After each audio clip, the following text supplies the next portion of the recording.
였죠? 1, 2장. 그러니까 더 크게 겉으로 드러나는 건 분쟁이었어요. 이제 분쟁은 무엇으로 말미암았죠? 은사. 어떤 은사? 그 말빨. 예, 말빨. 예. 그런데 이 고린도인들은 이 말빨의 은사를 어떻게 받았죠? 뭐를 통해서? 세례. 세례라고 하는 그 예식을 통해서 어떤 황홀경 체험. 그리고 이게 이제 나중에 그 12장 여러 가지 영적 은사들, 이제 그 중에 이제 말이 속하는 거고, 그런 여러 가지 은사들 중에 무엇을 가장 추구하라고 할까요? 13장에서는? 사랑. 예. 그러니까 사랑을 은사의 일종으로 본다는 점. 그 다음에 14장에 가면 드디어 방언과 예언을 이야기할 거예요. 그러면은 1, 2장에서 제기한 그 말의 은사가 구체적으로 말하면 그냥 일반 말이 아니라 이 방언과 예언과 방언의 문제였구나라는 걸 이제 고린도전서 이제 말미에 가면 이제 드디어 알게 되는 거예요. 이해가 가시죠? 예. 그리고 이제 이런 것과 관련된 이제 어떤 다른 문제들 또는 부수적인 문제들, 이런 것들이 이제 5장부터 한 11장까지 어떻게 진행되는지 이 시간에 한번 살펴보도록 하겠습니다. 그리고 3, 4장에서는 주로 뭐 어떤 문제였죠? 3, 4장.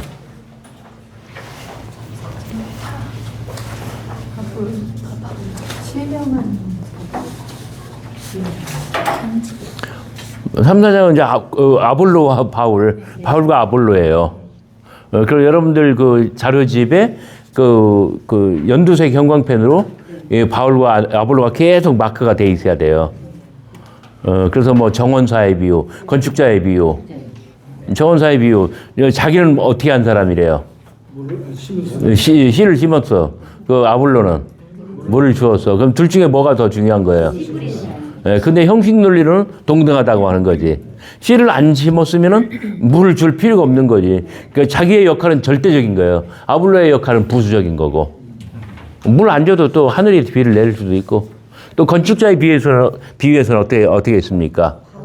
자기는 터를 닦았고 아볼로는 집을 세웠고. 근데 터는 뭐예요? 예수 그리스도. 터는 절대적이에요. 이걸 움직이지 않아요.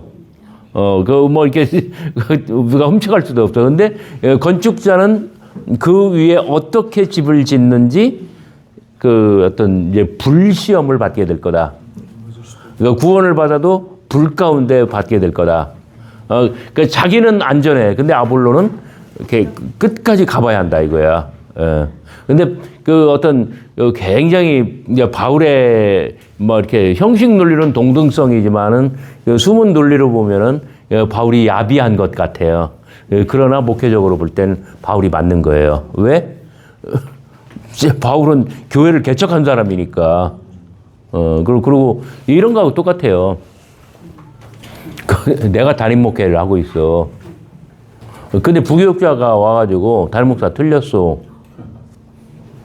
이렇게 이야기하고 조목조목 반박하고, 실제로는 부교육자가 그렇게 한 것도 아니야. 그런데 교인들이 주르르 글리야 알아서 막 그냥 줄을 쓴 거야. 그러니까 바울은 그래서 이런 어떤 정원사의 비유와 건축자의 비유를 이야기하는 거예요. 이거는 어떤 그냥 작은 논쟁으로 보면은 바울이 야비하게 볼 수 있지만, 그러나 아주 큰 틀로 보면은 절대적으로 바울이 옳은 거예요. 그럼 자 이제 신학적으로 논쟁이 된다라고 하면 자유주의자들은 주로 어디로 가요? 작은 논쟁으로 가요. 작은 틀로 보는 거. 바울은 진짜 야비한 사람이다. 그렇게 가요. 자, 3, 4장은 그래서 바울과 아볼로를 계속 비교하면서 바울은 무엇이며 아볼로는 무엇이냐 이제 요 관계입니다. 그러나 이제 그 3, 4장 때문에 고린도 교회의 분파가 몇 개라고 하는 거예요? 4개가 아니라 2개라고 하는 거예요. 3, 4장 때문에. 자, 5장 이후에는 주로 뭐 음행, 그 다음에 뭐 혼인관계, 뭐 이제 이런 것들을 쭉 다루는데, 고린도전서에서는 사실상 그 1, 2장하고 11장 이후가 이제 가장 중요하고, 그 이제 5장부터 대략 한 10장까지는 어떻게 보면은 좀 그 약간 덜 중요하면서 그러면서 약간 이제 뭐 소강 상태 비슷하게 간다고 볼 수가 있습니다. 우선 그 자료집에서 여러분 5장 9절 내가 너에게 쓴 편지 자대고 붉은색으로 네모 쳐봐요. 내가 너에게 쓴 편지. 그 다음에 노란색 형광펜으로 가운데를 채워주시고,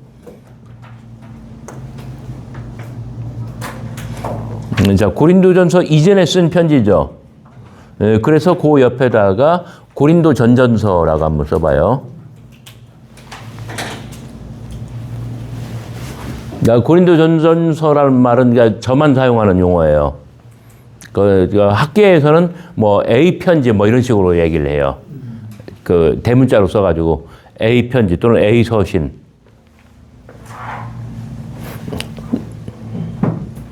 그 다음에 7장 1절 동일한 방식으로 붉은색 네모, 그 다음에 가운데 노란색 형광펜, 너희가 쓴 문제. 자, 이게 바로 뭐냐면 고린도인들의 편지예요, 이게.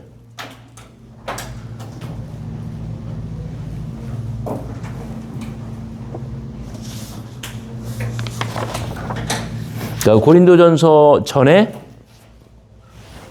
바울은 7장 1절, 고린도인들은 바울에게 공식적인 서한, 공개 서한을 보내서 질문을 했고, 여러 가지 어떤 질문 항목 가운데 가장 큰 것은 음행의 문제였던 것 같아요. 음행.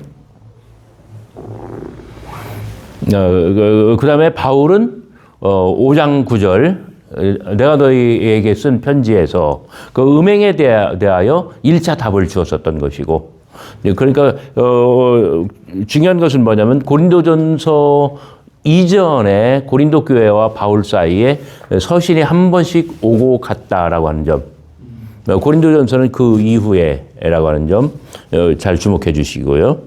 그러니까 에베소에 앉아 있는 바울, 에베소가 지도로 볼 때 어느 쪽이에요? 아니, 쳐다보고 얘기하지. 이 짝. 고린도는 저짝. 몇 킬로?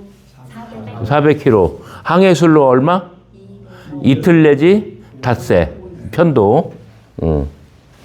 이게 오고 갔어요. 그러면 그때 우체부가 날라줬을까? 누가 날라줬을까? 인편이 있어요. 사람 누구였는지 우리가 직접 알 수는 없어요. 뭐 추정을 할 수 있을지는 모르겠는데,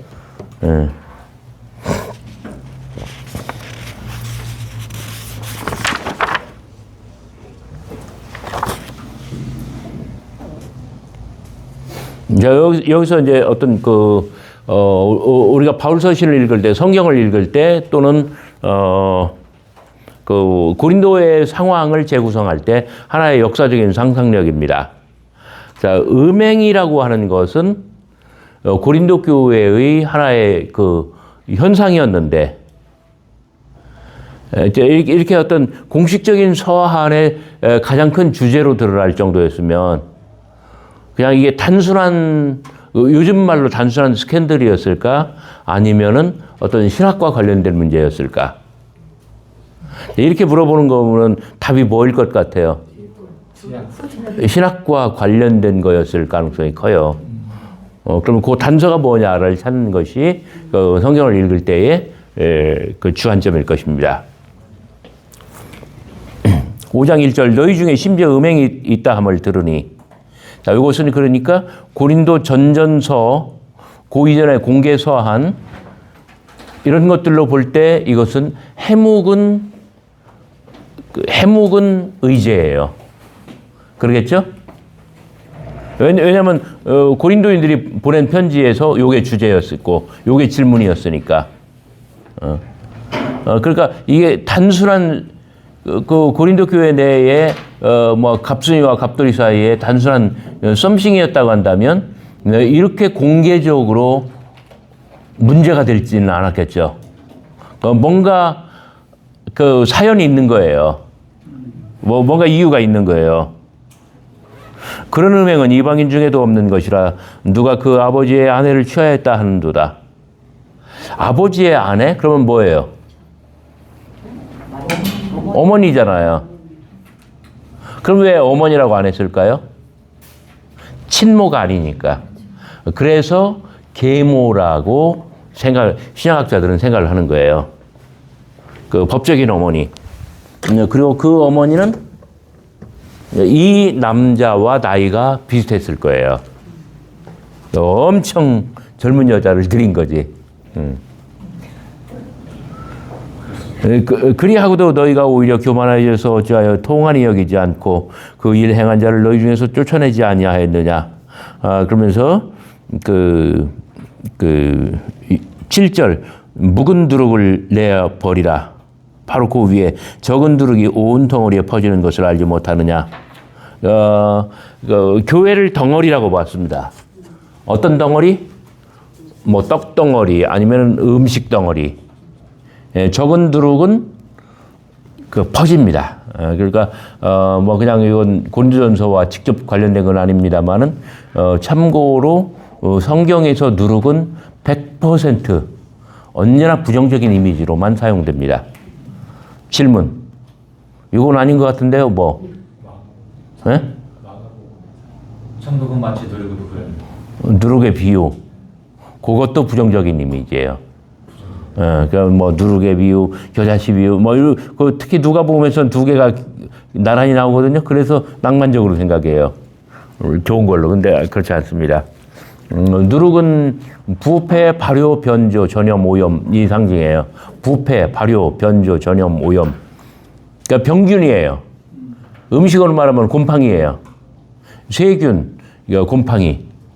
퍼져나가요. 그래서 그 예수님과 역사적 예수와 예수님을 따르는 제자들이나 일행들, 그 다음에 예수님 돌아가시고 나서 예수 운동을 가리켜서 옌병 이렇게 손가락질을 냈던 거예요. 옌병. 누룩이 옌병이에요. 왜냐하면은 그 이상한 가르침으로 유대교 사회의 어떤 그 봉건 굉장히 보수적이고 이제 그런 사회의 어떤 기강을 흐트러뜨리는데 이게 막 퍼져나가거든. 그런데 예수님은 그것을 정면으로 받아들여요. 옳도다. 너희의 말이 옳도다. 우리는 누룩이다. 그러나 우리가 또 나의 가르침이 누룩이기 때문에 온 세상이 거기 의존하여 먹고 살 음식. 하나님의 나라는 거대한 떡덩어리다. 요게 예수님의 가르침이에요. 여기서도 그 누룩은 어떤 아주 굉장히 부정적인 그런 의미가 있는데 예수님은 이것을 정면으로 바꿔버리는 거예요. 그 누룩이 있어야 어떻게 합니까?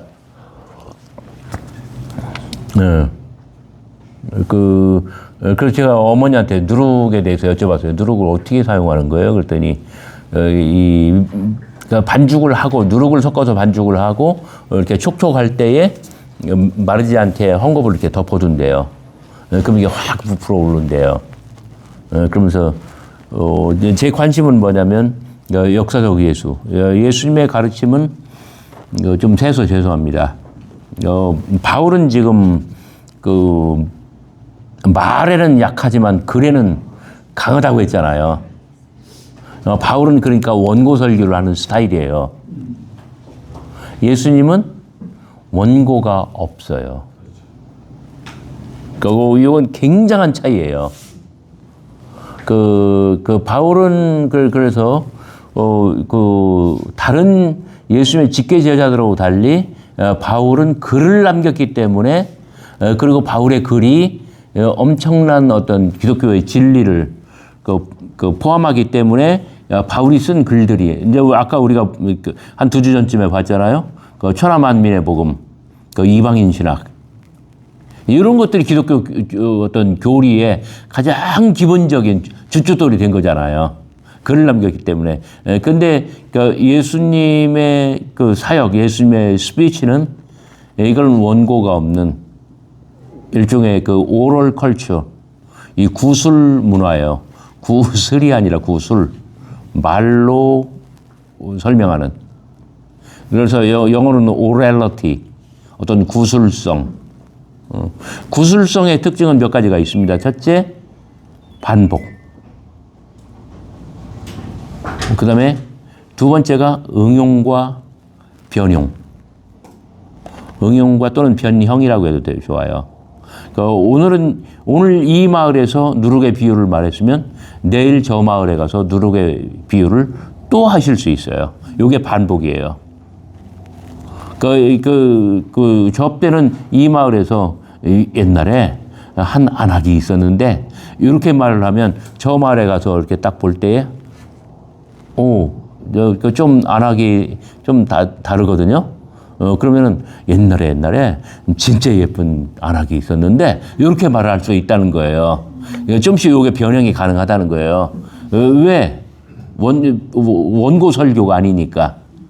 그 다음에 이 오럴 컬처, 구술 문화에서는 바로 이렇게 아주 말하는 이의 어떤 재치, 그 다음에 임기응변, 어떤 그 촌철살인의 아주 번뜩이는 어떤 언변이라고 할까요? 말의 은사. 이런 것들이 빛나게 작용을 해요. 재치 있게. 재치성. 그래서 굉장히 아주 재밌고 영험한 통찰력인데 전 세계에서 조태현 교수만 가지고 있는 마가복음 4장에는 그 세 편의 비유가 나옵니다. 씨 뿌리는 자의 비유, 그 다음에 4장 3절부터 9절까지 씨 뿌리는 자의 비유, 그 다음에 26절부터 29절까지 은밀히 자라는 씨의 비유, 그 다음에 30절부터 32절까지 겨자씨의 비유. 이 세 개의 비유는 모두가 땅, 씨, 그리고 사람이 있고 없고 요 관계입니다. 나는 이 세 개의 비유 중에 가장 원형이 은밀히 자라는 씨의 비유라고 생각을 합니다. 농부가 씨를 땅에 심어요. 아니면 떨궈요. 근데 이게 안 자라. 언제 자라는지 모르겠어. 근데 나중에 보니까 확 자라 있어. 요게 기본 줄기예요. 다음 마을에 갔는데,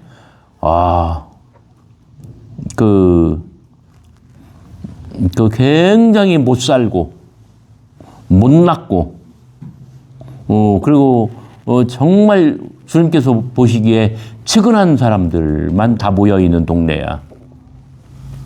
그때 씨를 살짝 건드리면 겨자씨의 비유가 돼요. 세상에 가장 작고 볼품없거나 보이지 않는 씨. 그러나 이런 씨조차도 하나님께서는 자라게 하시고, 그리고 아무리 이 식물이 작고 보잘것없어도 하늘의 새를 부른다는 거예요. 공중의 새, 잘못된 번역입니다. 하늘의 새입니다. 자, 우라노스를 공중이라고 번역을 했는데, 우라노스, 하늘이라고 번역을 해야 땅과 하늘이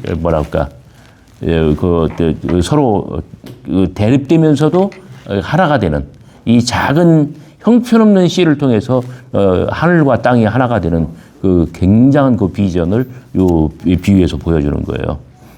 세상에서 자기가 가장 작은 자다라고 여기는 그런 마을에 갔을 때 예수께서 하신 말씀이에요. 그 다음에는 세포리스나 어디 아주 번화한 도시로 갔어요. 별의별 사람들이 다 많아요. 그리고 잘난 사람도 있고 못난 사람도 있고 교만한 사람도 있고 겸손한 사람도 있고 그럴 때는 예수님께서는 땅을 좀 어루만지셔요. 그래서 이렇게 길가에 떨어진 씨는 새가 와서 먹어버리고, 돌짝밭에 있는 것은 처음에는 잘 나갔는데 조금만 저거 하면 뭐랄까 금방 폭망해요. 가시떨기. 근데 참 우리도 그런 사람들 많이 봐요. 하여튼 뭐 중고등학교 할 때 보면 공부 어지간히 많이 해. 근데 성적 안 나와. 그런 경우들이 많이 있어. 인생을 정말 진정성을 가지고 열심히 사는데, 근데 정말 다른 사람들에게 없는 어떤 우환이 오고 환란이 닥치고 해가지고 보기에도 안쓰러울 정도로 결과적으로는 뭐냐면 꽝이에요. 그런데 좋은 땅이라고 번역을 했습니다만은 그냥 별 문제 없는 경우예요. 그런 사람들은 30, 60, 100배를 한다는 거예요. 이게 바로 뭐냐면 어떤 그 오렐러티, 오럴 컬처, 이 구술 문화에서 이게 가능한 일들이에요. 굉장히 통찰력이 비범하지 않습니까? 예. 전 세계에서 뭐 누구만? 그렇게 잘났다. 잘난 선생님한테 배운 제자들도 참 좋습니다. 그러니까 누룩의 비유도 가만히 생각해 보면 그래요. 예수님께서 어느 한 마을에서 누룩의 비유를 말씀하셨어요. 그러니까 예수님은 늘 화제를 몰고 다니고, 예수님 가시는 곳이 잔치야. 테이블 펠로우십. 누룩의 비유에서 거기 뭐랄까? 거기 어떤 도량형이 나오죠. 근데 그냥 마을 전체를 먹일 수 있는 분량이에요. 여인이 득의에 찬 모습으로 정말 자기 집에 모든 뭐랄까 밀가루를 다 꺼내서 반죽을 하고 화덕 곁에서 그러니까 이제 화덕 곁에서 이제 뭐 그 반죽을 하고 이제 이런 것들 동작을 이 묘사 서술을 할 때에 이제 이렇게 중요한 점들이지. 그런데 예수는 어떤 대본이 머릿속에 있어. 그리고 사상이 가슴속에 있고. 그런데 한편으로는 먼저 마을에서 하신 누룩의 비유. 근데 다른 한편으로는 이 여인의 동작. 저 여인을 보면서 여기 있는 사람들한테 말씀을 하셔요. 그 대본은 마음속에 있고 머릿속에 있는데, 근데 저 여인의 동작이 예수의 비유를 조금씩 만들어가요. 그래서 당신의 사상이 비유를 만들고, 비유가 여인에게 어떤 행동, 그러면 삶의 어떤 그 존재의 양식을 만들고, 그리고 그 여인의 동작과 이 삶이 또 예수의 비유, 대본을 만들고, 이런 것이 어떤 상호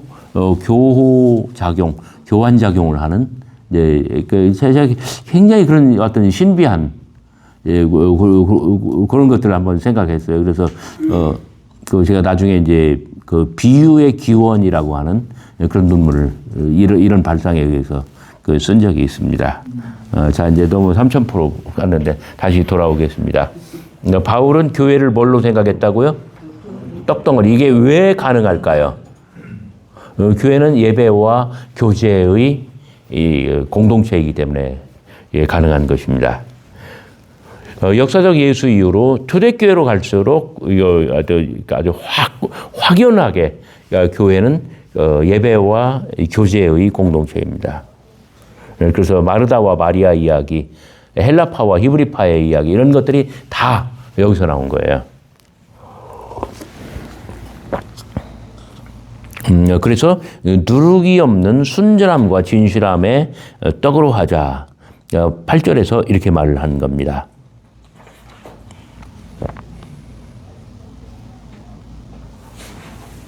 그리고 6장으로 넘어가면 그 송사, 동료 교우를 세상 법정으로 끌고 가는 그러한 일들을 다룹니다.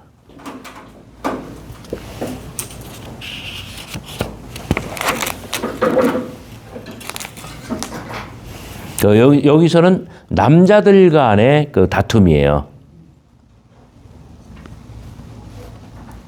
그런데 여기에는 잘 보시기 바랍니다.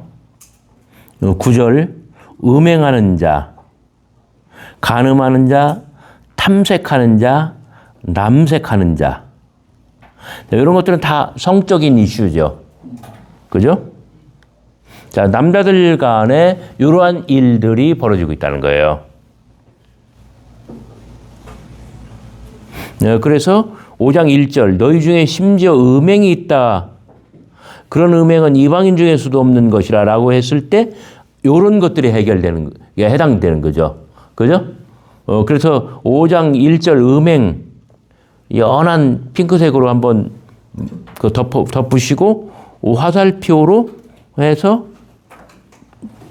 여기 지금 말씀드린 9절에 간음, 남색, 탐색 이런 거하고 연결시키면은 금방금방 우리 눈이 따라갈 것 같아요.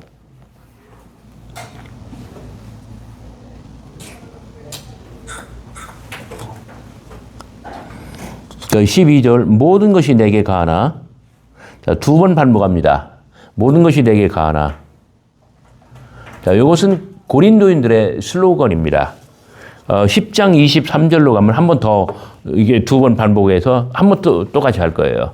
자, 고린도인들은 모든 것이 내게 가하다라는 슬로건을 가지고 있어요. 그러나 바울은 거기에 토를 달아요. 자, 고린도인들의 합창 모든 것이 나에게 가하다. 그럼 바울은 뭐라고 말해요? 모든 것이 유익한 것은 아니잖아. 고린도인들은 또 합창으로 말합니다. 모든 것이 내게 가하다. 그러면 바울은 뭐라고 응수해요? 내가 무엇에든지 얽매이지 아니하리라. 자, 여기 고린도인들은 왜 모든 것이 가하다라고 생각했을까요? 자, 고전에 고린도인들은 모든 것이 가하다라고 생각을 했기 때문에 5장, 6장에 있는 이런 문제들이 발생을 한 거예요. 모든 것이 가하기 때문에 아버지의 어머니를 취하기도 하고,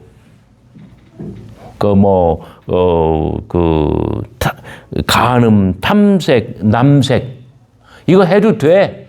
라고 생각을 한 거예요. 모든 것이 가하다고 생각하기 때문에 막 송사도 막 버젓이 하고요. 자, 왜 모든 것이 가하다 이런 슬로건을 가졌을까요? 3, 4장하고 한번 연결시켜 볼 수 있을까요? 누구의 영향? 아볼로의 신학이 굉장히 부정적으로 나쁘게 영향을 끼친 그런 케이스. 도무지 아볼로의 신학이 뭐였길래, 아볼로의 설교가 뭐였길래, 그 호소대 교훈 할 수 있다 하면 된다. 내게 능력 주시는 자 안에서 내가 모든 것을 할 수 있느니라. 일종의 이런 신학인데 이게 바로 이제 어떤 은사로 받은 거고요.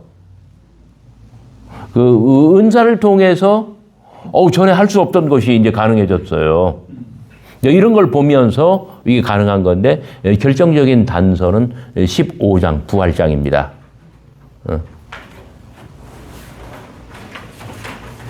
지금 그래서 제가 15장을 설명할 때에 산자의 부활과 죽은 자의 부활, 미래의 부활과 현재의 부활 이렇게 말하는 이유가 그래서 그래요. 고린도인들은 지금 어떤 세례를 통해서 황홀경 체험 이것을 한번 통과한 사람들은 지금 부활 생명을 살고 있다라고 믿었던 거예요. 이미 부활했다. 그래서 어떤 이 세상에서 속박받지 않는다. 자유롭게 그러니까 사도 바울도 갈라디아서 5장에서 자유의 선언을 하죠. 근데 그 자유의 선언 이후에 바울이 하는 말은 뭐예요? 이 자유가 방종이 되지 않게 하라. 이거 무턱대고 자유가 아니라 성령의 법을 따르는 거다. 율법으로부터의 자유지만은 율법으로부터 자유했으면 어떤 법을 따르는 거예요? 거룩한 영의 법을 따르는 거예요.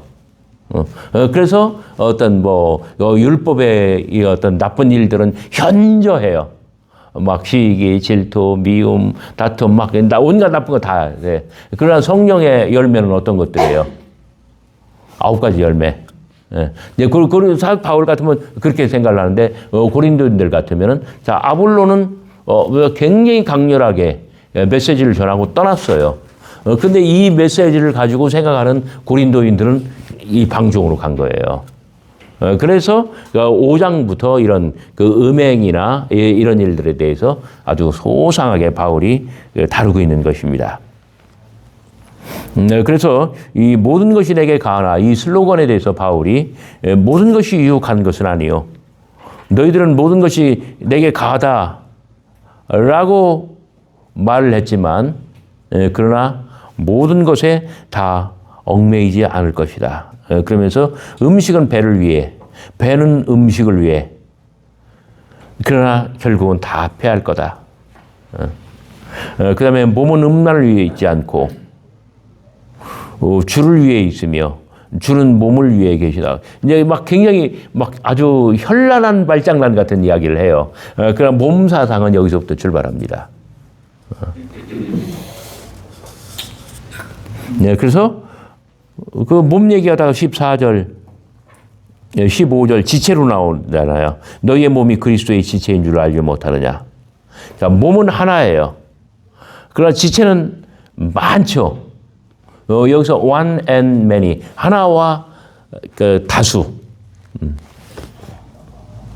몸은 하나의 유기적인 통일성, 하나의 온전한 전체예요.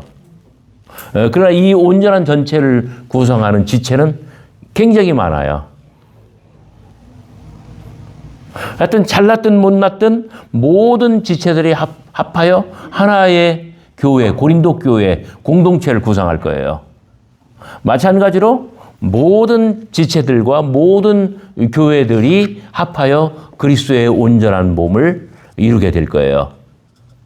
그래서 지체가 아주 하나하나의 몸이 고린도 교회의 하나하나의 영혼들, 그들의 몸들이 그리스도의 영광된 영화로운 몸을 만들어내야 되고, 그래서 어떤 뭐라 그럴까요? 그 몸은 음란을 위하여 있지 않고 주를 위해 존재하는 것이죠.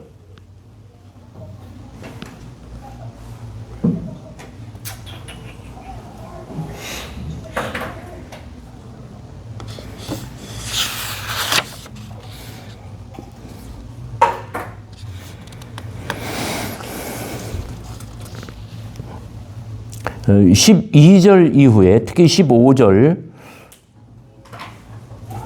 16절에 창녀와 합하는 자, 15절 그리스도의 지체를 가지고 창녀의 지체를 만들겠느냐?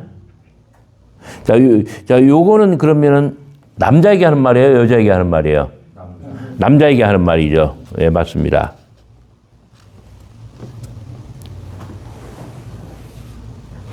그런데 왜 남자가 창녀를 찾아갈까요? 네? 왜 그 자기의 와이프가 상대를 안 해주니까. 그래서 참지 못하고 가는 거예요. 그 아내가 어떤 금욕주의적인 열심을 가질 때,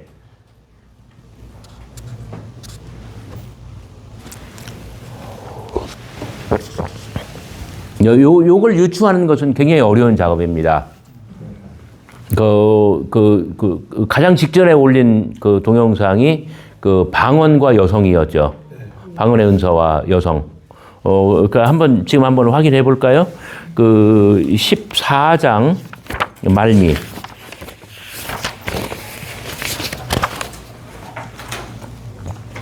36절입니다. 35절, 36절. 34절부터 여자는 교회에서 잠잠하라. 허락함이 없나니. 35절. 남편에게 물으라. 집에 가서. 여자가 교회에서 말하는 것은 부끄러워하는 것이라. 36절. 하나님의 말씀이 너희로부터만 난 거냐?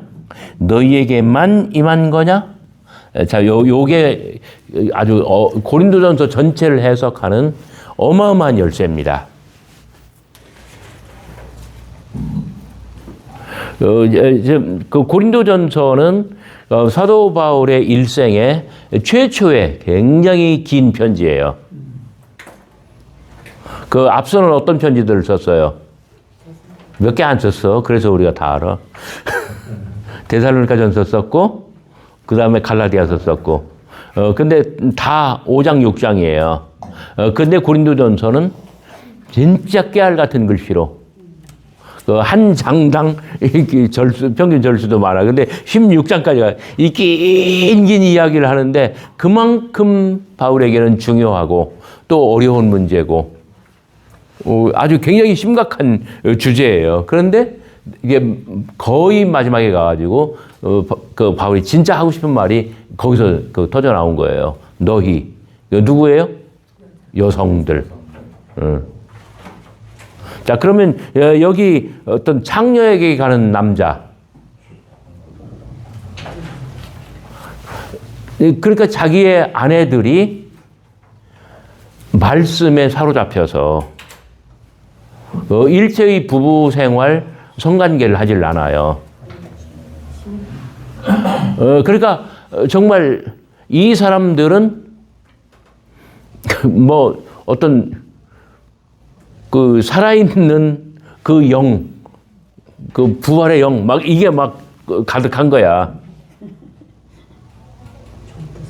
그래서 이 여성들은 그 여느 사람들하고 달라요. 그래서 금욕을 하고 가장 본인은 거룩하게 남아요. 그러면 그 남자들은 어디로 가요? 창녀들한테 가는 거예요.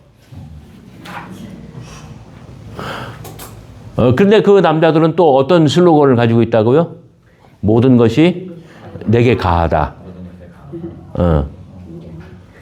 그래서 고린도 교회에 이런 문제들이 빚어지고 발생하는 것이고, 그러니까 거의 모든 신학자들이나 그 목사님들이 고린도라고 하는 도시가 막 여러 인종들이 많이 모이고 돈이 넘쳐나고 거기 운하가 있기 때문에 그래서 성적으로 이 음란함이 이제 가득하고 따라서 고린도 교회도 그렇다라고 생각을 하는데 그런 거라기보다는 이 아볼로가 다녀간 이후에 이런 아주 굉장히 독특하고 특별한 이런 현상들이 나타나는 것이고, 음행의 문제는 단순히 고린도가 음란한 도시였기 때문이 아니라 물론 그런 것들은 하나의 간접적인 배경이 될 수 있습니다만은 그러나 그 기저에는 핵심에는 바로 이러한 어떤 구체적인 어떤 연결, 고리 뭐 이런 것들이 있다는 점입니다.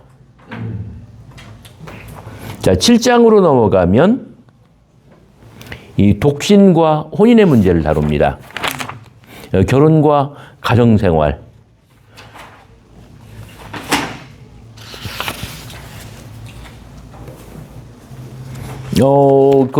여기서도 사도 바울은 굉장히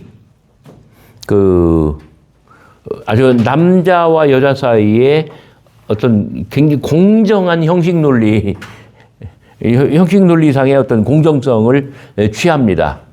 그런데 14장 아까 그 열쇠를 가지고 있는 사람들은 그 가운데 있는 어떤 그 미묘한 그 바울의 어떤 감정적이고 심리적이고 그 바울의 어떤 관점, 바울의 액센트가 어디에 있는가를 찾아낼 수 있어야 돼요. 너희가 쓴 문제에 대하여 말하면 남자가 여자를 가까이 하냐함이 좋으나. 여기 남자는 어떤 남자고 특히 여자는 어떤 여자일까요?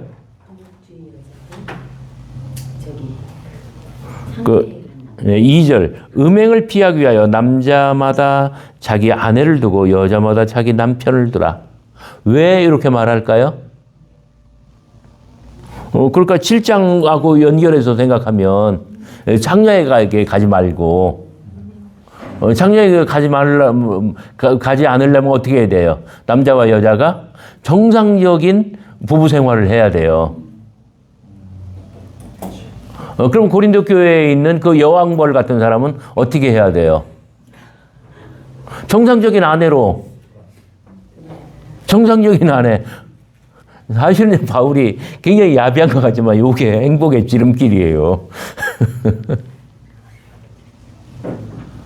그러니까 어떤 그 목회 경험적으로 보면은요, 그래요. 누가 방언의 은사를 받았다. 그럼 이 방언의 은사는 한 얼마나 갈까요?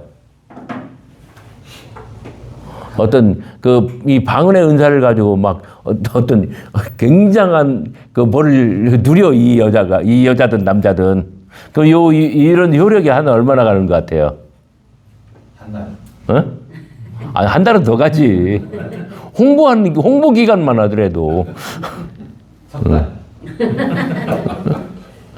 근데 이런 뭐랄까 이런 것들이 주목을 끌고 사람들에게 부러움을 사는 것은 어떤 그 일상적인 것, 정상적인 것, 그 범위를 벗어나기 때문에 그런 거잖아요. 그 초월적으로 보이고, 굉장히 영적으로 신비해 보이고, 그래서 그런 거잖아요. 그러나 남는 것은 그런 거예요? 아니면 이 사람의 삶의 진정성, 이 어떤 인격, 그 다음에 거기서 쌓은 덕이에요? 뭐예요? 후자잖아요. 그래서 이런 영적 은사는 그렇게 오래 가지 않아요. 그러니까 배터리가 금방 방전돼. 저도 막 청소년기에, 중고등부 때 막 처음 사회 본 날, 이제 전사님 나와서 설교하시겠습니다. 여기 막 이런 사회 보고 하는 날, 천장에서 빛이 쫙 막 비춰주고 나를 막 각광으로 비춰주고 막 그렇게 될 줄 알았어. 근데 안 되더라고. 네, 이런 것들은 오래 가지 않아요. 네, 그래서 바울이 이렇게 말을 하는 것들이 바울의 판단이 옳은 거예요. 소위 영적인 은사라고 하는 거는 그 어떤 유통기한이 그리 길질 않고 거기에 목숨 걸 만한 그런 가치가 있는 것이 아니에요.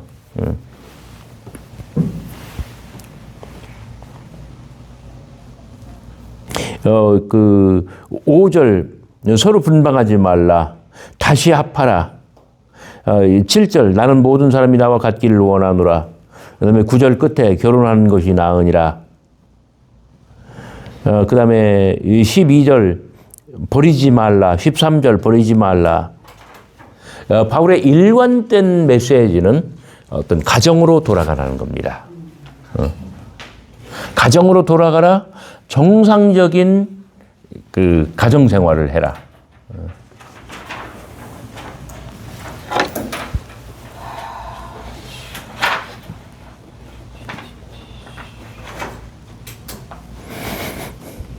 네, 17절 이하에서는 부르심을 받은 그대로 살라.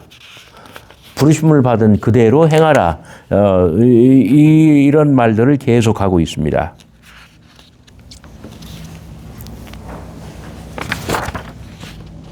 근데 재미있는 것은 18절 할례자와 무할례자. 갈라디아서 3장 28절 기준으로 말하면 뭐라고 말해요? 할례자는 뭐고 무할례자는 뭐예요? 유대인과 이방인이죠. 유대인이나 이방인이나. 그 다음에 그 밑에 몇 절인가요? 22절. 부르심을 받은 자는 종이라도 주께 속한 자유인이요. 또 그와 같이 자유인으로 있을 때 부르심을 받은 자는 그리스도의 종이니라. 바울의 이 말장난 진짜 현란합니다. 근데 얄미울 정도로 구구절절 다 맞는 말이에요. 근데 여기 할례자와 무할례자, 종과 자유자. 근데 그 둘씩 세 개의 세트 가운데 뭐가 빠져요?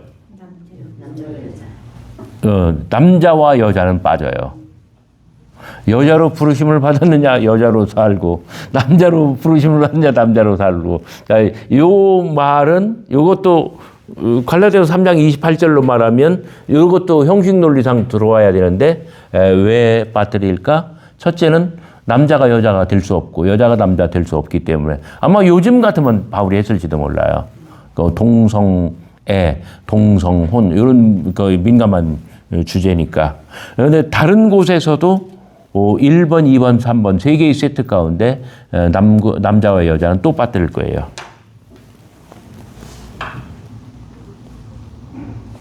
자, 25절부터는 처녀에 관한 이야기입니다. 처녀에 관한 겁니다. 자, 처녀. 혼인하지 않은 여성이 처녀죠. 결혼을 했어도 그 남편과 성관계를 하지 않으면 처녀로 인정을 받았어요. 그리고 초대교회에서 처녀는 굉장히 거의 막 직분 개념이에요. 이것도 은사예요. 결혼하고도 처녀로 사는. 결혼하고도 독신처럼 이렇게. 그 전주 어디 외곽에 가면 그런 천주교 여성이 있어요. 그래가지고 그 무덤 만들어 놓고 그 여성을 기리고 문화재처럼 이렇게 만들어 놓고. 교수님 하나 궁금한데요. 네? 결혼했는데 처녀라는 것을 어떻게 남편과 관계하지 않다면서 금욕질 한다면서 어떻게 증명하죠?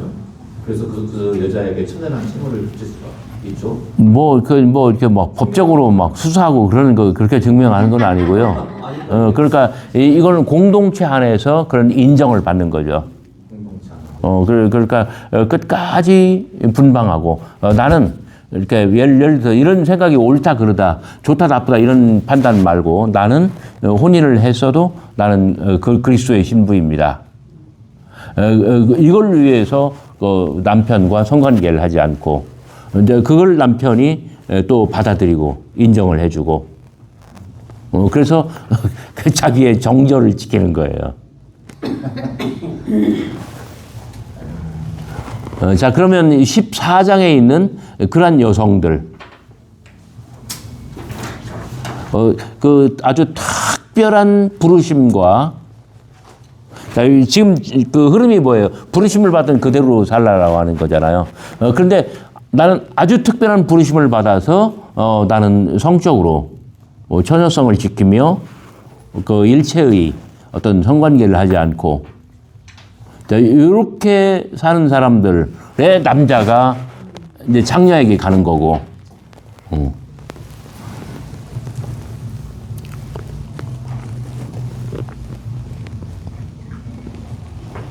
25절 끝에 내 의견을 말하노니 26절 내 생각에는 이것이 좋으니 곧 임박한 환난으로 말미암아 사람이 그냥 지내는 것이 좋으니라. 내가 아내에게 매였느냐? 누이기를 구하지 말며 가급적 매여 달라는 얘기예요. 아내에게 누였느냐? 아내를 구하지 말라. 자, 형식 논리로는 공정해요. 그러나 장가가도 죄 짓는 것이 아니요 처녀가 시집가도 죄 짓는 것이 아니로되 이런 이들은 육신에 고난이 있으리니 나는 너희를 아끼노라. 형제들아 내가 이 말을 하노니 그 때가 단축하여진 고로 이후부터 안에 있는 자들은 없는 자같이 하며 우는 자들은 울지 않는 자같이. 31절 끝에 이 세상의 외형은 지나감이라. 너희가 염려 없기를 원하노라. 장가가지 않은 자는 주의 일을 염려하여 어찌하여 주를 기쁘게 할까 하되 장가간 자는 세상 일을 염려하여 어찌하여 내 아내를 기쁘게 할까 하여 마음이 갈라지며 시집가지 않은 자는 처녀와 처녀는 주의 일을 염려하여 몸과 영을 다 거룩하게 하되 시집간 자는 세상 일을 염려하여 어찌하여 남편을 기쁘게 할까 하느니라. 이렇게 복잡하기는 하지만 그리고 고린도인들의 어떤 의견을 존중하기는 하지만 그러나 결론적으로는 혼인할 것을 권면합니다.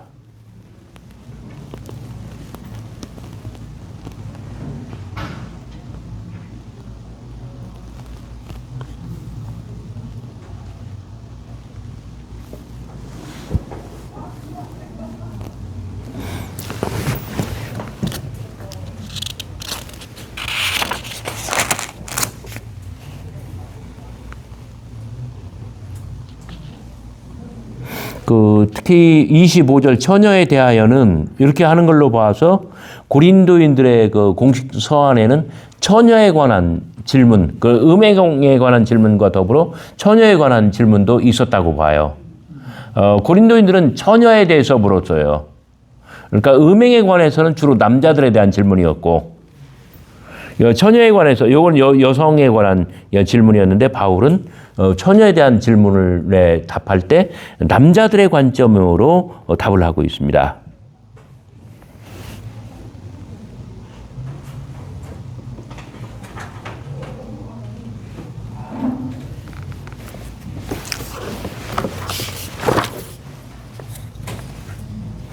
고린도인들은 7장 1절 한번 되돌아가 봐요.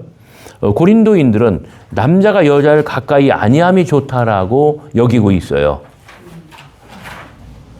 왜? 특별한 은사를 받은 여자. 그러나 바울은 남자가 처녀와 결혼해도 죄가 아니라고 28절 그렇게 주장을 하는 겁니다.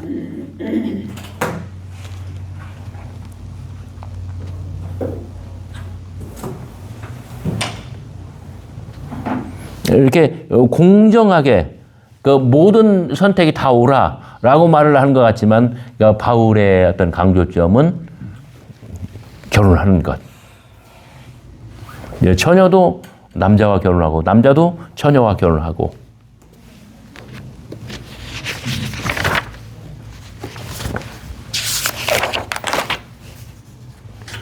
자, 8장으로는 뭐 좀 쉬었다가 할까요? 네, 좀만 쉬었다가 하죠.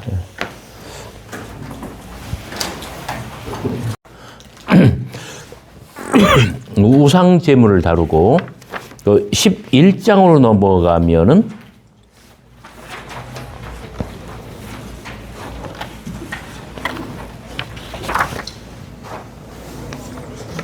이제 주의 만찬, 성만찬을 다룹니다.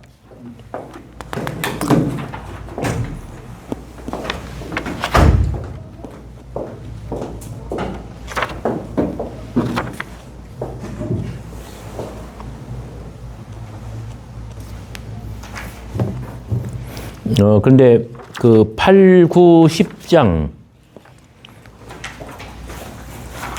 그 10장 중반까지 우상 제물, 우상 숭배를 다루는데 8장 14절부터는 그 어떤 그 고린도 교회의 식탁 규제 관행을 이야기하잖아요. 그 고린도 교회의 식탁 규제 관행을 그 우상 숭배, 우상 제물로 보려고 지금 이 구도를 잡은 거예요.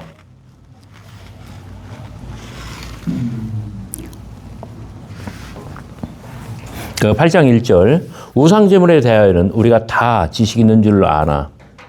여기 다 한번 동그라미 쳐봐요.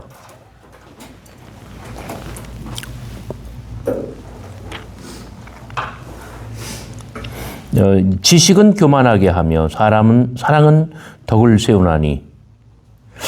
이런 말은 사실 하기 어려운 말이에요, 이거. 제가 남들보다 이렇게 강의를 조금 더 열심히 좀 잘한다고 해봐요. 그러면 여러분들이 저한테 지식은 사람을 교만하게 만듭니다. 이렇게 말하면 할 말 딱 떨어질 거예요. 그죠? 근데 말은 맞는 말이죠. 지식은 사람을 교만하게 만들고 사랑은 덕을 세운다. 맞는 말이죠.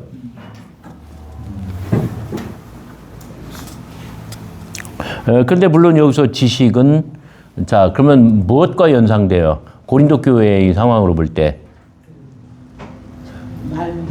그렇지, 말의 은사지. 이것들이 갑자기 말이 늘었어. 말이 일창해졌어. 말이 현란해졌어. 그런 거 보니까 그 말 배우의 어떤 지식, 특별한 지식, 특별한 지혜가 막 새로 생겼네벼. 그죠? 바로 그런 그 상황, 그런 그 맥락에서 지식은 사람을 교만하게 한다라고 말할 수가 있습니다.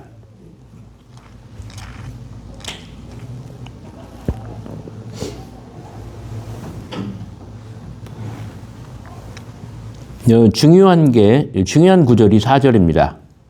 그러므로 우상의 제물을 먹는 일에 대하여는 우리가 우상은 세상에 아무것도 아니며 또한 하나님 한 분밖에 없는 줄 아노라. 4절이 키예요. 고린도인들은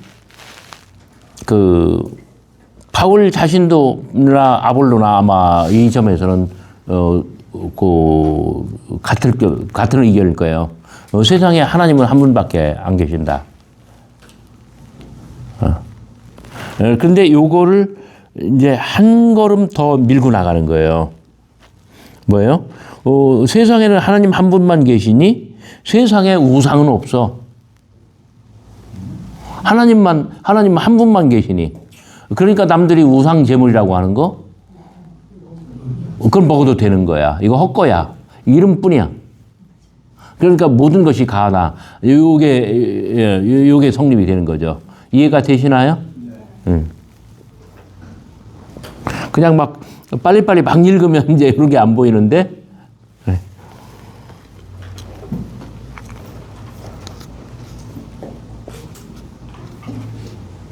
고린도인들의 주장은 이겁니다.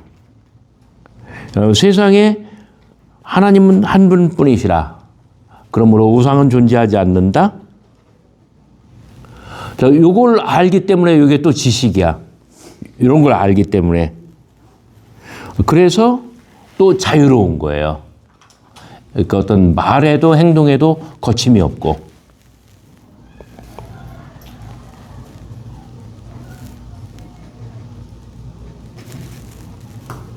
네, 그러나 7절 우상에 대한 습관. 자, 이것은 바울이 지적하는 것입니다.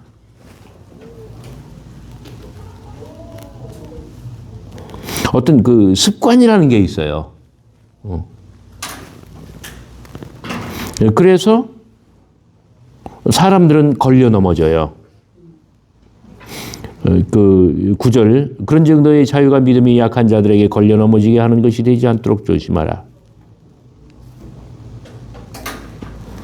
따라서 10절 지식 있는 네가 우상의 집에 앉아 먹는 것을 누구든지 보면 그 믿음이 약한 자들의 양심이 담력을 얻어 우상 제물을 먹게 되지 않겠느냐. 그러면 내 지식으로 그 믿음이 약한 자가 멸망하느니 그는 그리스도께서 위하여 죽으신 형제라. 이같이 너희가 형제에게 죄를 지어 그 약한 양심을 상하게 하는 것이 곧 그리스도께 죄를 지는 것. 그러므로 만일 음식이 내 형제를 실족하게 한다면 나는 영원히 고기를 먹지 아니하여 내 형제를 실족하지 않게 하리라. 결론은 뭡니까? 절제입니다.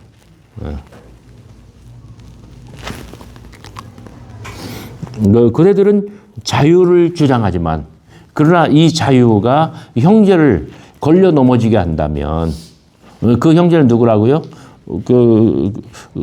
그리스도께서 위하여 죽으신 바로 그 사람.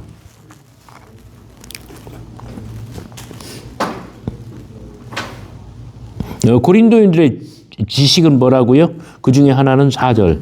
하나님은 한 분밖에 안 계시고, 그래서 세상에는 우상이 없고, 그러므로 뭐든지 자유롭게 먹고 마실 수 있고, 또 막 자유롭게 행동할 수도 있고.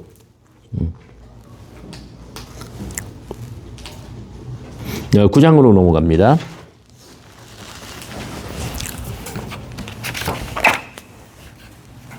내가 자유인이 아니냐? 왜 이 말을 먼저 시작할까요? 고린도인들은 자유를 주장하기 때문에. 사도가 아니냐? 예수 우리 주를 보지 못하느냐? 주 안에서 행한 나의 일이 너희가 아니냐? 다른 사람들에게는 내가 사도가 아닐지라도 너희에게는 사도이니 나의 사도됨을 주 안에서 인춘 것이 너희라. 바울은 남들에게 사도로 인정받지 못했습니다. 왜? 사도의 조건이 뭐예요? 예수님 살아계실 때 같이 동고동락 했어야 돼요. 그 다음에 예수 그리스도의 고난과 부활을 직접 체험하고 함께하고 했어야 되는데 바울은 이제 다른 사도들에 비해서 본인의 주장이지 다른 사람들한테 객관적으로 뭐 저 사람 우리와 함께 있어서 이게 아니잖아요. 그리고 막 그 바울의 사도권을 인정하지 않을 이유는 많아요. 스데반의 죽음 때에 스데반을 죽이는 쪽에 가담해 있었고, 다마스커스에서도 뭐 자기가 변했다라고 하지만 어쨌든 예루살렘 교회나 일반적으로 모든 사람들이 기억하는 것은 뭐냐면 그 기독교를 박해하는 사람이었으니까. 그래서 9장 1절 2절은 바울의 사도권 주장이지만 그러나 어쨌든 간에 그 바울은 자기가 설립한 교회들에서는 사도로 인정을 받았던 것 같고 바울은 사도권을 주장하고 있는 것입니다. 나를 비판하는 자들에게 변명할 것이 이것이니 우리가 먹고 마실 권리가 없겠느냐. 우리가 다른 사도들과 주의 형제들과 게바와 같이 믿음에 참여된 아내를 데리고 다닐 권리가 없겠느냐. 자, 여기서 게바를 자기보다 아래로 봐요? 아니면 높게 봐요? 높게 보고 있습니다. 그래서 베드로, 게바는 아주 사도의 하나의 표준입니다.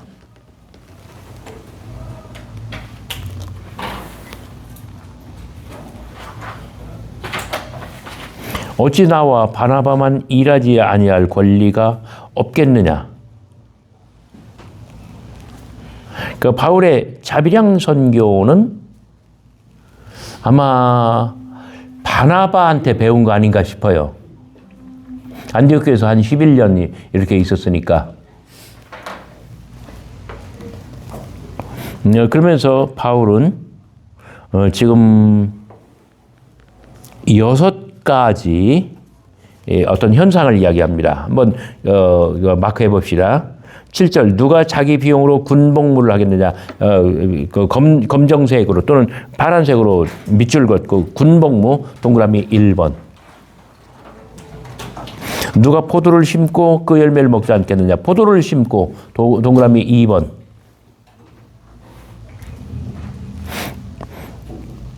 누가 양떼를 기르고 양떼의 젖을 먹지 않겠느냐. 양떼를 기르고 동그라미 3번. 9절 곡식을 밟아 떠는 소 동그라미 4번입니다.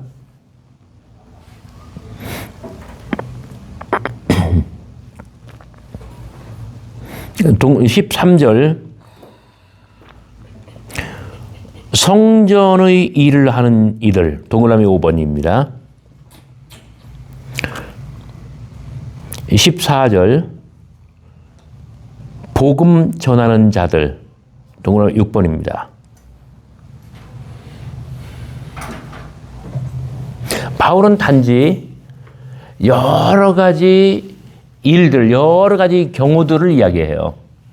그러니까 이제 김종필 씨의 말로 버전으로 말하면 그 떡을 만드는 사람은 손에 뭐가 묻어요? 떡고물이 먹어요. 뭐 떡고물이 묻어요. 그래가지고 나라에 큰 일을 하는 사람은 제주도에 땅을 많이 사도 돼요. 이게 이제 김종필 씨의 수사학이에요. 그러니까 어때요? 동그라미 1번 군복무를 자기 비용으로 하는 사람이 어디 있어요? 그 나라가 돼야지. 그 다음에 포도를 심은 농부는 포도 열매를 따먹을 수 있어. 양떼를 기르는 사람은 젖을 짜먹고 곡식 밟아 떠는 소는 망을 씌우지 않고 슬슬 일하면 좀 먹어도 돼. 그 다음에 5번이 뭔가요? 제사장들 넓적다리는 먹어도 돼요. 넓적다리가 제일 비싸. 그 다음에 6번 복음을 전하는 자들도 복음으로 말미암아 살고. 그러니까 담임 목회를 하는 목사님이 사례를 받는 것이 옳아요? 안 받는 것이 옳아요? 네? 받아야 돼요. 안 받으면 무시해요. 그리고 아주 종으로 부려먹어요. 제가 대학교에 딱 왔는데 대학교가 설립된 이후로 사례를 안 했어요. 제가 딱 갔는데 그래요. 자정부장이 목사님 11조 안 하셔도 됩니다. 내가 깜짝 놀랐어. 세상에 무슨 이런 교회가 다 있어? 그러니까 재정 가져와 보라고, 헌금자 목록 가져와 보라고. 11조를 하는 사람이 거의 없어요. 교회가 망하는 거야, 이게. 예. 그래서 제가 그랬어요. 담임 목사 사례 하셔야 됩니다. 하는 방향으로 갑시다. 지금 형편이 안 돼서 지금 못하는 걸 내가 인정하겠습니다. 두 번째, 담임 목사는 무조건 11조를 해야 됩니다. 사례를 못 받는다고 11조를 안 하셔도 됩니다. 사례를 안 할 테니. 그러면은 앞에 사례를 하고 안 하고는 아무 관심 없어. 사람들은 뭐만 얘기해? 담임 목사가 11조를 안 하네? 요걸 얘기하는 거야. 그러니까 다 안 해도 되고, 그리고 교회가 망하는 거고. 자, 나는 사례 안 받아도 좋아. 그러나 나는 11조를 할 거고. 내가 해야 교인들도 따라하고, 그래야 교인들이 복을 받고, 하나님의 교회가 부흥하고, 그리고 그러는 사이에 이 교회는 담임 목사 사례를 하도록 하라. 제가 이 몇십 년 된 이 악연의 고리를 끊는 거예요, 지금. 그리고 1년 동안, 그러니까 제가 지금부터 16년 전에 설교 목사로 와서 1년 동안 하는 동안도, 뭐라고 할까요? 그때도 사례를 못 받았어요, 1원도. 제 11조 감당금 다 바치면서 하는데. 근데 여기 또 이제 담임으로 왔는데도 또 못 받아. 그래서 내가 그렇게 이야기를 했어요. 그리고 1년 딱 됐을 때, 제가 제 손으로 담임 목사 사례를 딱 정해버렸어요. 그래가지고 교회 중직들이 목회협력위원회에서 예! 하고 순종하고 받아들였어. 근데 그걸 가지고 또 이제 말을 돌려. 또 이제 총장님한테 들어가고, 아이고. 그 일일이 어떻게 내가 다 설명을 해.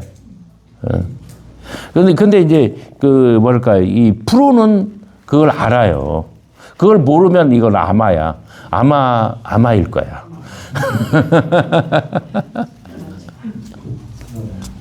나중에 그거 가지고 이제 또 이제 말들이 많아요. 그러나 요걸 이제 1년, 2년, 3년 하니까 지금은 거의 대부분 사람들이 11조를 해요. 내가 딱 못 박아버렸어요. 나는 모든 선배들이, 선배 목사님들이 하는 대로 나는 기준을 세우겠다. 앞으로 임직, 첫째 주일 성수 하느냐 안 하느냐. 둘째, 11조 하느냐 안 하느냐. 셋째, 건덕 생활, 말과 행실에 덕이 있느냐 없느냐. 나 요거 보겠다. 근데 막 사람들이 이제 못이 바뀌었어. 왜 직분에 막 혈안돼 있어가지고.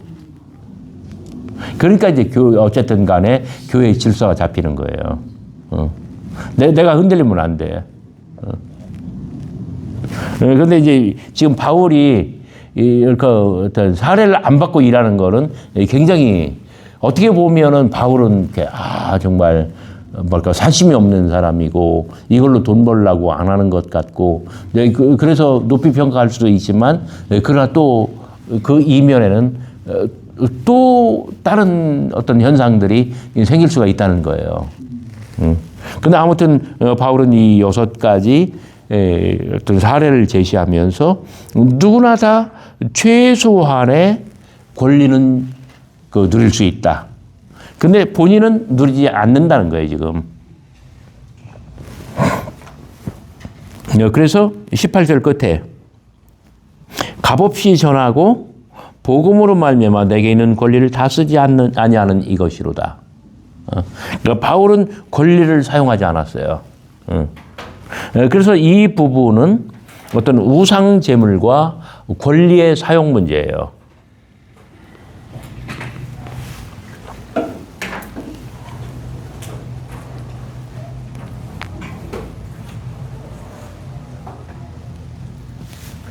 자, 10장으로 넘어갑니다. 형제들아, 나는 너희가 알지 못하기를 원하지 아니하노니 우리 조상들이 다 할 때는 뭐가 생각나요? 8장 1절에 우리가 다 지식 있는 줄 아나. 너희들은 다 지식이 있다고 했지. 자, 요걸 지금 뭐 지적하는 거예요. 그래서 여러분들 책에서는 8장 1절과 10장 1절이 같은 페이지인가요? 다른 페이지인가요? 다른 페이지예요? 그럼 거기 10장 1절에 다 이렇게 비교 10장 1절에 다 이렇게 한번 써봐요.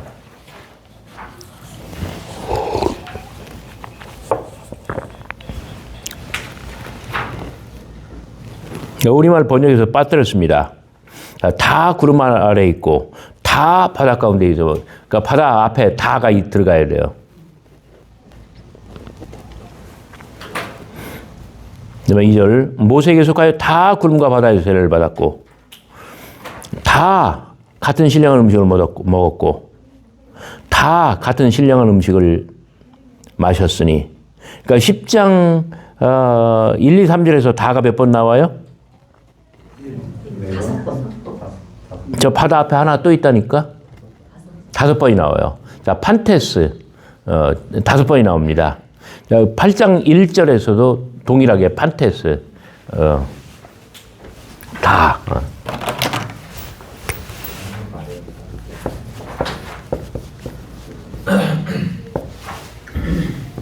한번 따라서 읽읍시다. 판테스. 네, 그 다.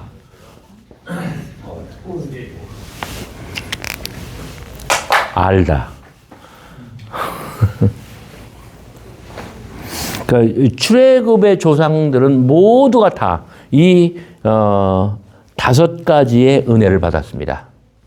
다 구름 아래 있었고, 다 바다 가운데로 지났고, 다 구름과 바다에서 세례를 받았고, 다 신령한 음식, 이게 만나가 메추라기죠. 그다음에 다 신령한 음료, 어떤 그 마라에 쓴 물, 반석에서 터진 물, 그죠? 다 은혜를 입었어요. 근데 6절 이러한 일은 우리의 본보기가 돼요. 왜냐하면 5절 그러나 그들의 다수를 하나님이 기뻐하지 않아. 모두를 하나님이 다 기뻐한 건 아니에요. 어떤 사람들은 금송아지에다가 절을 했고 또 어떤 사람은 원망과 불평을 하다가 불뱀에 물려 죽었고 또 대부분의 사람들이 가나안 땅에 못 들어갔잖아요. 그러니까 은혜를 입은 것은 다야. 그러나 끝까지 다 잘 간 것은 아니야. 응.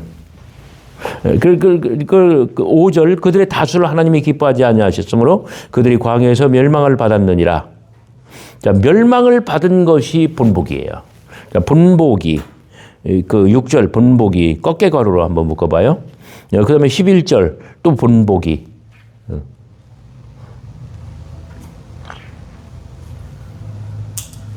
본보기를 우리말로 뭐라고 순 우리말로 뽐때 뽐때 또 다른 말로는 뭐 있나?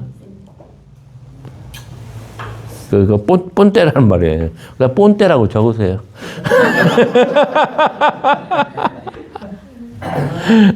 바울은 지금 뽐때를 보여주고 있는 거야 지금.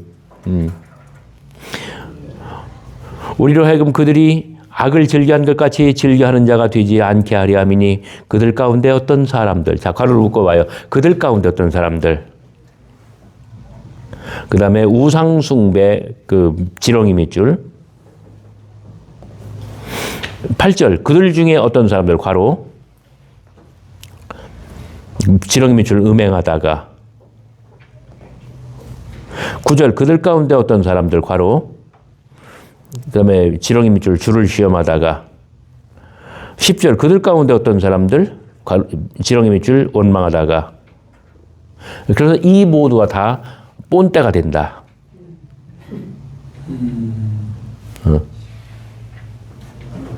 자, 이것은 바로 뭐냐면 그 권리 주장을 다 하면 진짜 주는 것 없이 얄밉거든요.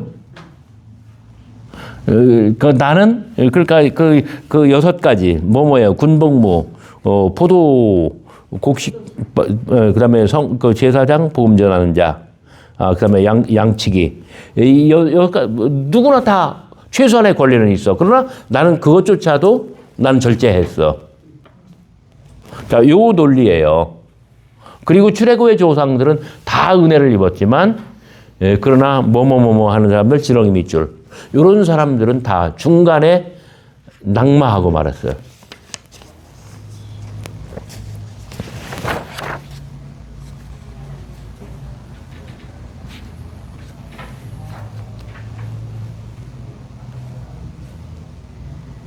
그래서 그 사도 바울은 그 11절 이것은 본때가 되고 그 말세를 만난 우리를 깨우치기 위하여 기록되었고 그래서 선줄로 생각하는 자는 넘어질까 조심해야 되고 그래서 절제하며 절도를 지키며 이렇게 아주 깨어 근신하여 마지막까지 자기의 구원을 이루라라고 하는 그 취지입니다. 14절 드디어 이제 그 주님의 만찬 성만찬을 이야기합니다. 그런즉 내 사랑하는 자들아 우상 숭배하는 일을 피하라. 지혜 있는 자들에게 말함과 같이 하노니 너희는 내가 이런 말을 스스로 판단하라. 우리가 축복하는 바 축복의 잔 붉은색 네모 잔 붉은색 네모 잔은 그리스도의 피에 참여하는 것이고 그다음에 떡 붉은색 네모 그리스도의 몸에 참여하는 것. 그래서 떡이 하나요 우리는 한 몸. 우리가 다 한 떡에 참여하기 때문에. 자, 성만찬 공식 딱딱 맞죠? 그죠? 육신을 따라 난 이스라엘을 보라. 제물을 먹는 자들이 제단에 참여하는 것이 아니냐. 그런즉 내가 무엇을 말하느냐. 우상의 제물은 무엇이며 우상은 무엇이냐. 무릇 이방인이 제사하는 것은 귀신에게 하는 것 하나님께 하는 것이 아니니 나는 너희가 귀신과 교제하는 자가 되지 않기를 원하노라. 너희가 주의 잔과 잔을 겸하여 마시지 못하고 주의 식탁과 귀신의 식탁을 겸하여 참여하지 못하리라. 아유, 바울의 논리가 진짜 현란하는데 처음에는 느슨하게 가는데 어느 비등점에 가면 이게 확 바뀌어요. 그냥 느슨하게 가가지고, 늘 하는 말을 하는가 보다. 근데 갑자기 정신이 바짝 드는데 뭐냐면, 그럼 우리가 먹는 게 귀신의 떡이요? 우리가 마시는 게 귀신의 잔이요? 그리스도의 피가 아니고 귀신의 피요? 이제 이 정신이 바짝 드는 거예요. 벼락 맞는 기분이에요. 그 사도 바울은 고린도인들의 식탁 교제를 어떤 귀신의 떡, 귀신의 잔. 그래서 너희들이 하는 것은 완전히 우상한테 하는 거하고 똑같아. 이거 귀신 노름, 귀신 장난이라고 어마어마하게 격화를 시키고 있습니다. 그러면서 또다시 그러면 우리가 주를 노여워하시게 하겠느냐? 우리가 주보다 강한 자냐? 모든 것이 가하나 모든 것이 유익한 건 아니잖아. 모든 것이 가하나 모든 것이 덕을 세우는 건 아니잖아. 또다시 고린도인들의 슬로건을 이야기합니다. 도무지 왜 이랬을까요? 24절 누구든지 자기의 유익을 구하지 말고 남의 유익을 구하라. 25절 죄송합니다. 무릇 시장에서 파는 것을 양심을 위하여 묻지 말고 먹고 그 다음에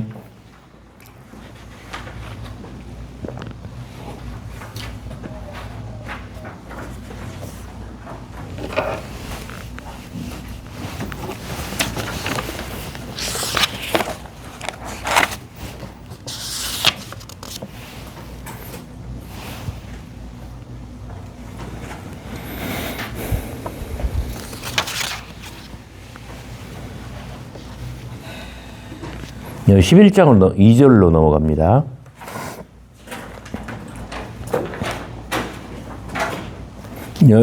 지금 14절부터 지금 이 주의 만찬은 11장 17절 이하에서 또다시 이제 다시 나타날 거예요.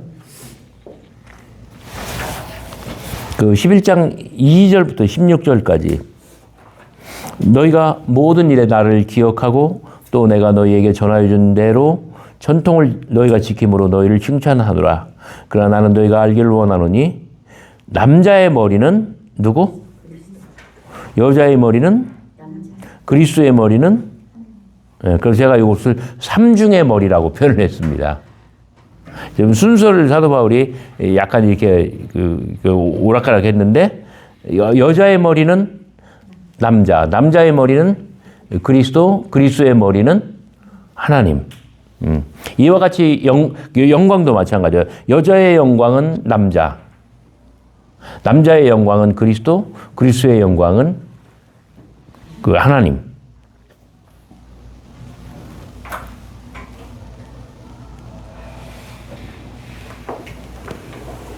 그래서 몇 절에 있나요? 남자가 기도할 때 4절입니다. 무엇을 쓰면 머리를 욕되게 하는 것. 그런데 13절, 여자가 머리에 뭘 쓰지 않고 기도하는 것은 또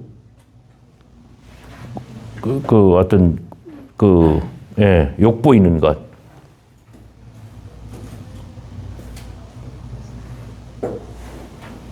그러니 16절, 논쟁하려는 생각을 가진 자. 자, 누군가 있어요. 자, 4장 19절 한번 앞으로 돌아가서 한번 찾아봅시다. 4장 19절.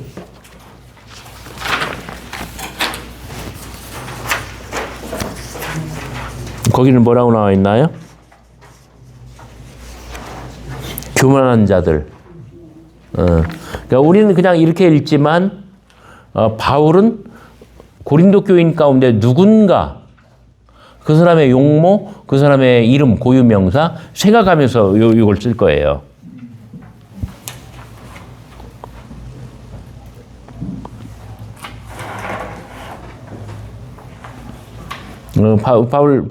바울이 좀 성가시게 생각하는 사람. 이 사람이 교만한 자고 그 다음에 논쟁을 하려는 생각을 가진 자예요. 그런 사람들이 있을지라도 우리에게나 하나님의 모든 교회는 이런 관리가 없느니라. 자, 이것은 지금 이 문단 11장 그 전반부는 바울의 인간관이에요. 그 여자의 머리는 남자, 남자의 머리는 그리스도, 그리스도의 머리는 하나님. 그 바울의 인간관 하면 늘 여러분들은 삼중의 머리를 생각하면 돼요.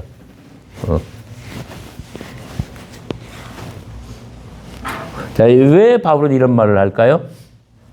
그 14장 말미에 너희만 하나님의 말씀을 전하는 거냐? 하나님의 말씀이 너희에게만 임하여 있느냐? 그래서 그러는 거예요.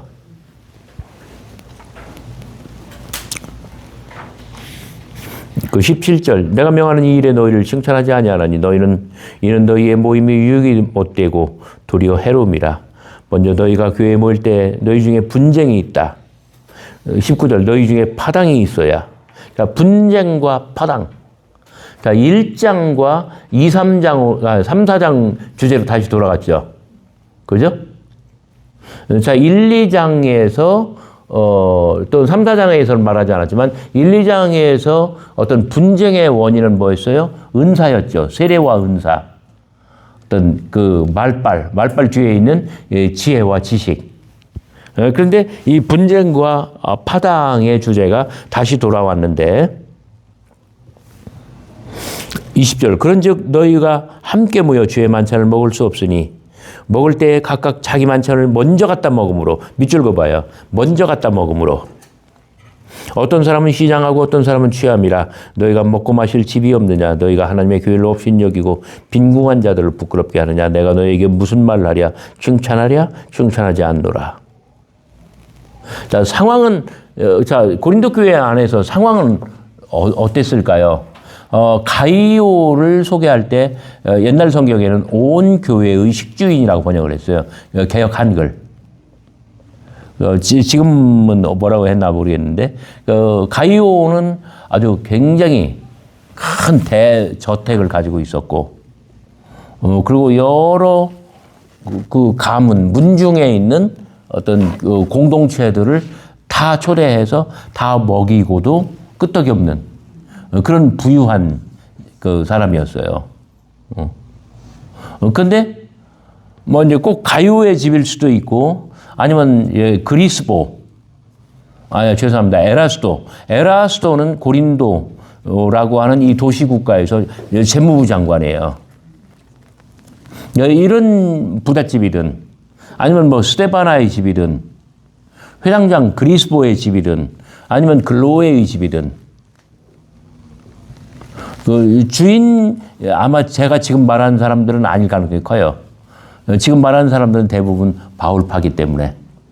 그런데 바울 반대파, 우리가 콕 집어 얘기하면 누구? 아볼로파. 그러니까 아볼로는 지금 고린도에 없어. 아볼로는 떠나갔어. 그런데 아볼로를 추앙하는 사람들, 그들의 집으로 초대를 받아요. 그리고 먼저 갖다 먹어요. 왜? 친하니까 먼저 왔고, 그리고 근데 나중에 다른 사람들이 쭉 왔을 때, 바울을 따르는 사람들이 왔을 때, 냄새는 막, 근데 흔적은 없어, 이것들이. 그럼 불평이 나와야 안 나와요. 그러니까 어떤 그리스도의 한 몸으로서 이 주의 만찬, 성만찬을 해야 되는데, 식탁교제를 해야 되는데, 그 예수님께서 보여주신 그 하나님 나라의 비전이 뭐예요? 그 이 둘레상 사귐이에요. 여기는 어떤 그 유대인이 뭐 이제 그 갈라디아서 3장 28절의 공식대로 말하면 유대인이나 헬라인이나 종이나 자유자나 남자나 여자나 모두가 다 어떤 그 동등성의 자격을 가지고 여기 함께 한 상에 둘러앉아 어떤 평등 세상을 구현하는 거예요. 평등 세상이라는 말이 좀 약간 이념적이라 죄송하지만 어쨌든 하나님의 나라에는 어떤 귀천의 차별이 없었어요. 그런데 지금 고린도 교회에서는 사실상 아볼로파가 주도를 하고 그리고 바울파가 소외를 되고 아마 그런 상황이었을 거예요. 왜? 먼저 갖다 먹기 때문에. 네, 그래서 저 10장 14절 이하에서 고린도 교회의 식탁교제를 뭘로 보는 거예요? 우상숭배로 보는 거예요. 네, 그러면서 23절 그러니까 모든 교단이 성만찬을 할 때 어떤 그 공식 그 포뮬러 예식문으로 사용하는 바로 그겁니다. 내가 너에게 전한 것은 주께 받은 것이니. 바울은 자 이런 의미에서 요거는 23절부터 25절까지는 그 전승이에요. 바울은 이 전승을 어디서 배웠을까요? 이렇게 물어보면 무조건 안디옥교회라고 하면 맞아요. 안디옥교회에서 배웠을 텐데 그런데 이걸 주께 받은 것이라고 이야기를 합니다. 사도 바울은 참고로 그 최후의 만찬 자리에 없었어요. 그죠? 그러니까 안디옥교회에서 배운 거겠죠. 주 예수께서 잡히시던 밤에 떡을 가지사 축사하시고 떼어 이르시되 이것은 너희를 위한 내 몸이니 이것을 행하여 나를 기념하라. 식후에 또 이와 같이 잔을 가지시고 이르시되 이 잔은 내 피로 세운 새 언약이니 이것을 행하여 마실 때마다 나를 기념하라. 자, 전승을 딱 이야기하고 자, 이것은 10장 14절 이하와 대립되는 모습입니다. 너희가 이 떡을 먹으며 이 잔을 마실 때마다 주의 죽으심을 그가 오실 때까지 전하는 것이니라.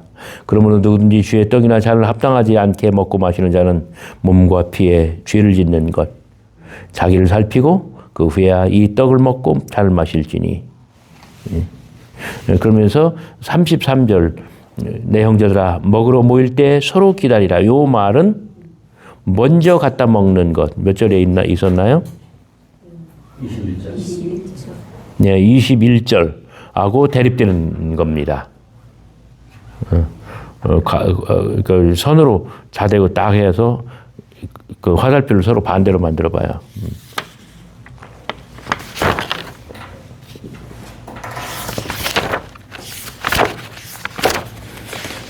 16장까지 다 가려고 그랬는데 11장까지밖에 못 갔어요. 네, 한 번 더 본인들도 다 한 번 해야 될 것 같아요. 혹시 오늘 수업 여기서 진도는 여기서 이제 마감하려고 그러는데 혹시 질문 있나요?